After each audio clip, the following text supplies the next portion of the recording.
La vie qu'il nous a donnée n'est que changement. Vous êtes le successeur de Saint-Pierre. Saint-Pierre était marié. L'interdiction du mariage pour les prêtres ne date que du XIIe siècle. Et les anges? Personne n'en a parlé avant le 5e siècle. Et tout à coup, voilà qu'ils sont partout, comme les pigeons.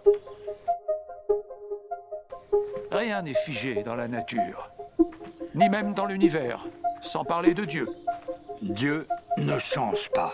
Si, il change, il va de l'avant. Je suis le chemin, la vérité et la vie. Où puis-je le trouver s'il bouge tout le temps? Est-ce que, Mathieu, tu penses que dans le cadre d'homosexuels, on va dire ça, ou de gens qui s'aiment, on va dire ça plus globalement, qui voudraient que l'héritage passe de l'un à l'autre, etc., est-ce qu'il pourrait y avoir quelque chose d'organisé au niveau des contrats civils, de la loi, et qui permette de les protéger? C'est ça que ça pose comme problème.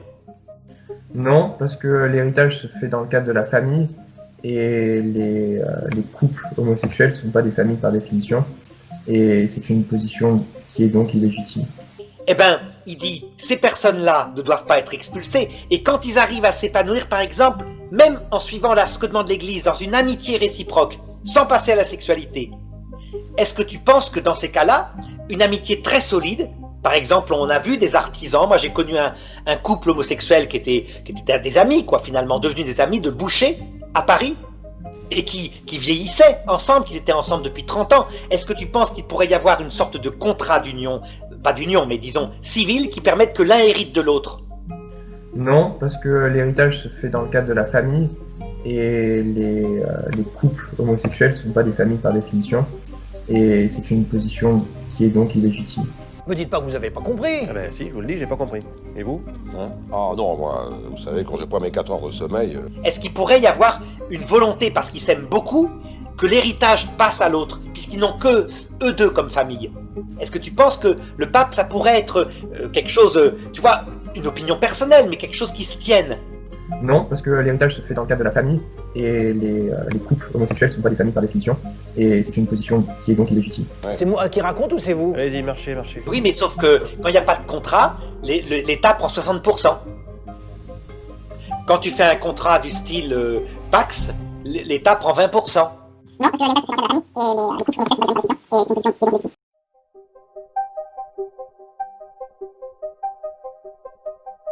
Naturellement, nous sommes dans une situation sanitaire particulière qui n'a pas permis le rassemblement d'une très grande foule assise autour de cette basilique, et c'est donc à travers les moyens modernes de communication, la télévision, Internet, tous les réseaux sociaux, que cette foule nombreuse se rassemble pour la béatification, et nul doute que cela aurait plu au geek de Jésus, comme on l'appelle, Carlo Acutis. Alors c'est ce modèle pour les jeunes du monde, cette affirmation que l'on peut aujourd'hui mettre Jésus au cœur de sa vie tout en étant un jeune comme les autres, avec des amis qui aiment le football, qui aiment les jeux vidéo et qui est un passionné de nouvelles technologies et d'Internet.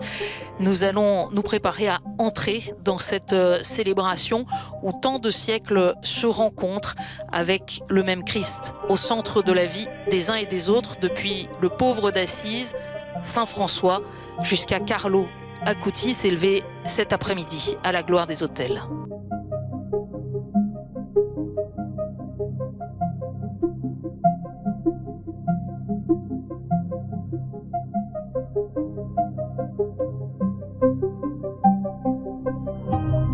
C'est votre ego qui parle.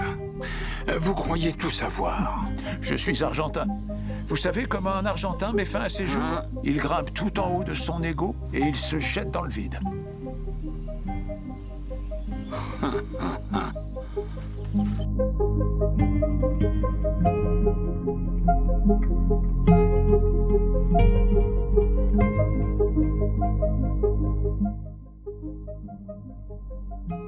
Et je sais, petit troupeau, que tu te poses beaucoup de questions sur les grandes questions de la... Au fait, Chloé, puisque tu es là, tu te poserais pas des questions par hasard? Quoi, des questions? Bah, c'est des questions sur la foi. Tiens, pourquoi pas? J'aimerais bien entendre ce que vous avez à dire sur la virginité de Marie. C'est bien ça, la virginité de Marie, non? Ok, c'est parti.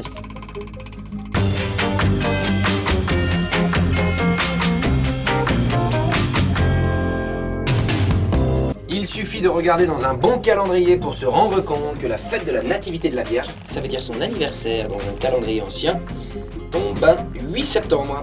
Et quel est le signe du zodiaque, un 8 septembre? Vierge. Et voilà. Donc Marie était bien vierge.